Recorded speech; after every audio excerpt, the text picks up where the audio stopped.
All right, guys, we are getting ready to start this project behind me. We're going to be removing a 5V crimp roof system. We're going to be installing a brand new 1.5" mechanical standing seam roof system. First, we've got siding to replace, fascia to replace, and a lot of painting to do as well. We're going to demo a chimney. We're going to stucco that to simulate the hardy siding that was there, or rather the cedar siding that was there. Saw a new chimney cap. Let's go.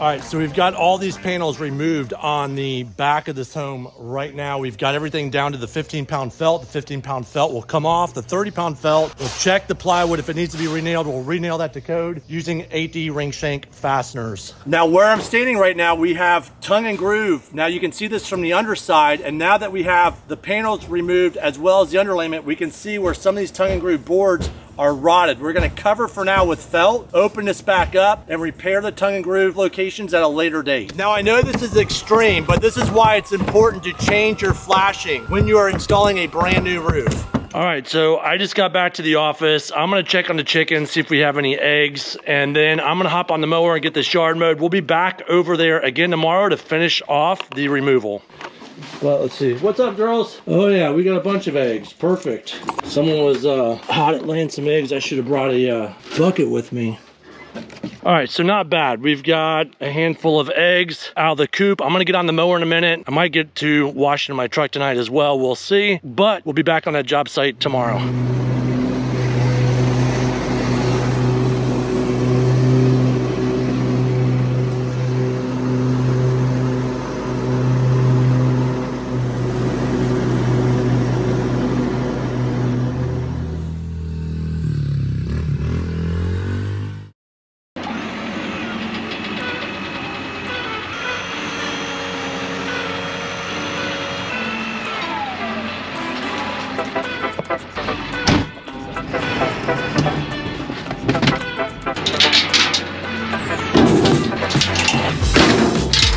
All right, guys, I'm gonna get this truck back over to the guys, see how far we can make it today.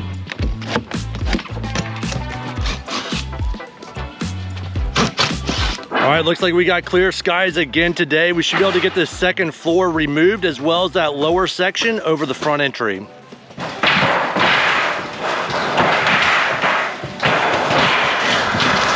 All right, so I'm gonna get up on this lower level, which is on the back of this house right now. Looks like it's 10 tagged. I'm gonna check to see if Brandon's got these areas sprayed. He does not yet, but they're all documented on his phone. So we've got wood rot here in this corner, wood rot in this valley. Here's a section painted out right here. We got a section here that we have to replace as well. We gotta do some work around each one of these vents. We sealed in these attic vents that were here. There's one here and a couple at the upper level. So this is 10 tagged right now, which will keep this roof watertight in the event we get wind. This felt's not going to go anywhere. We have the felt here so that we can replace all the siding, all the flashing. All that'll be done once all the panels have been removed from the roof. So when felt cracks, you mark it, you cut it out, and you repair it. You see the plastic caps are down here right now. These red nails are here to temporarily hold the felt in place. The gun is there for the actual 10 tags, and the 10 tags, like I said earlier, is what's going to keep this felt in place in the event we get a heavy wind. So we get a nice up close look at this witch's hat. Panels are gone, the felt's in place. We have some polyglass peel stick here just at this critical area. Temporarily, this will keep the water out in the event we get any rains as we move through this entire project.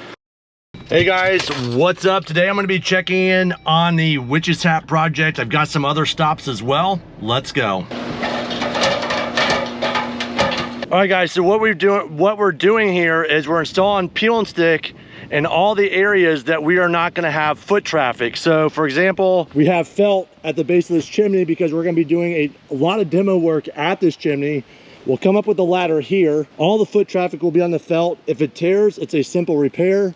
We have peel and stick over the 30-pound felt everywhere else, so that we don't have to worry about roof leaks during the entire process. Hey guys, check out the progress we've made tearing off this old witch's hat. We have it ready now for brand new metal. Speaking of hats, check out these hats by Melon. These are really good quality caps. If you want to avoid this look right here, these hats are going to get you there. This hat I've been wearing for 3 months straight now. I've wiped some sweat stains off the back of this cap, but other than that, this cap is in great condition. It holds its shape and there's no more sweat stains. All right, if you're looking for quality caps, check out melon.com. You're not going to be disappointed. I want to take you right now over to this chimney. Let's go. All right, before we had beveled siding on this chimney, we've stripped all that. We've installed new stucco to simulate hardy siding. I'd like to do this every chance I can when we're working on a fireplace. Eventually we'll have a brand new stainless steel cap sitting here. We'll have a stainless steel termination cap as well. I want to show you one other spot on the roof right now down below. Let's go. Okay, where we're standing at right now is a critical spot on this lower roof area where it comes and butts these second floor walls. So right now we're cutting the felt to expose the stucco stop. These walls are going to be watertight so that we can start putting back the siding and the trim. Now over here in the small cricket, we've got white aluminum because we're going to have modified base sheet system over here at this location. You don't want that asphalt touching the galvalume. It's going to create a rust-like reaction. Now I want to show you what we had to do here with the trim. We've had to cut the trim. We're going to have to retrofit it to fit between the new height here now, because before we didn't have the stucco stop this high. So now that we're going with the standing seam, we're going to have to retrofit the wood. Now, typically what I like to do is take the trim entirely off, but because the siding is caulked to the trim, we're going to damage this wood. It's older. We don't want to damage it, so we are going to have to retrofit. Not something I typically like to do, but in this situation, we've got to do it. Now, once we have this trim reinstalled, new siding, the siding is primed and painted. We prime and paint the chimney. We'll then be ready to install the brand new panels. All right, so we have the install underway. I want to go over some of the details. Let's go.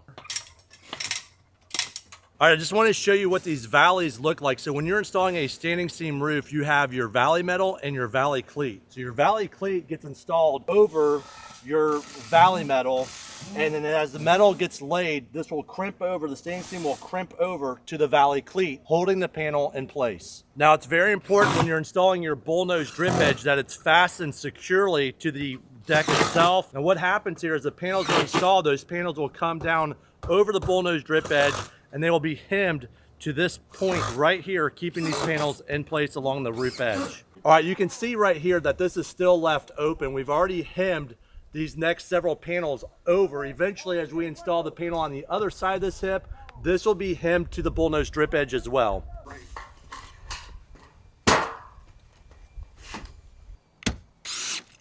All right, check out the chimney. So we've got all the wood removed from this. We skinned it down, replaced any subsiding as needed. We now have this stucco to simulate that hardy look.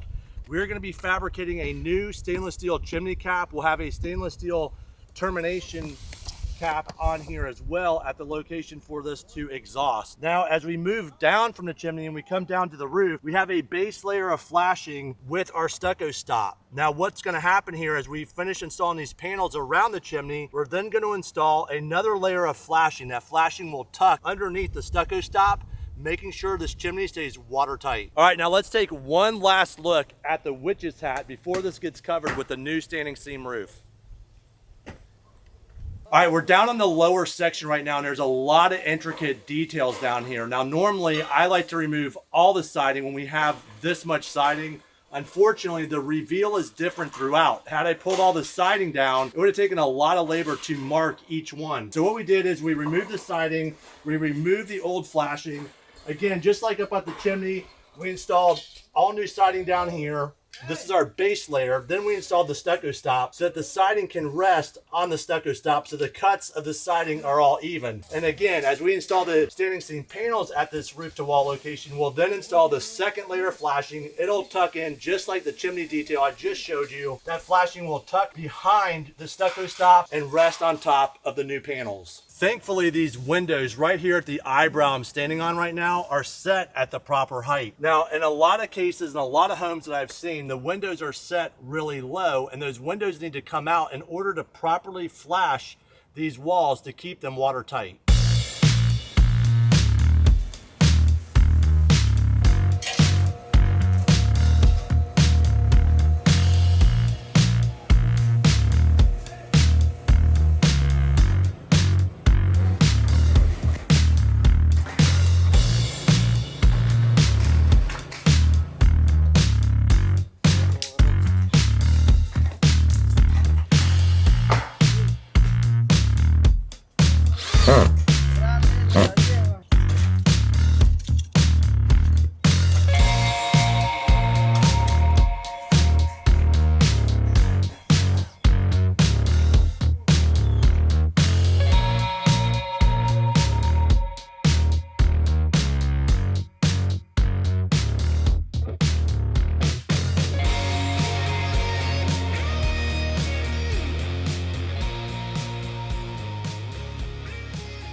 All right, guys, we just completed this project. We're gonna do a quick walkthrough. I got the boys with me today, and we're gonna get out of here. So it looks like this siding and everything is with the paint all complete now. It turned out really good. We're able to reuse some of the siding and replace parts with new. Now, one thing that we still have to do, we're not gonna be doing it, but the homeowner is going to be installing new gutters. You can see the downspout is still on the wall. Once the gutters are up in place, it's going to help these beds a lot as well. All right, one more detail I want to show you now that I'm doing this walkthrough. Take a look at this cricket where the standing seam comes down to the wall. We kept those standing seam panels up high so it does not dam the water when it gets to that location. All right, guys, thanks for watching. Please check out robtheroofer.tv. You can also find our foundation on that website as well. Till next time, see ya!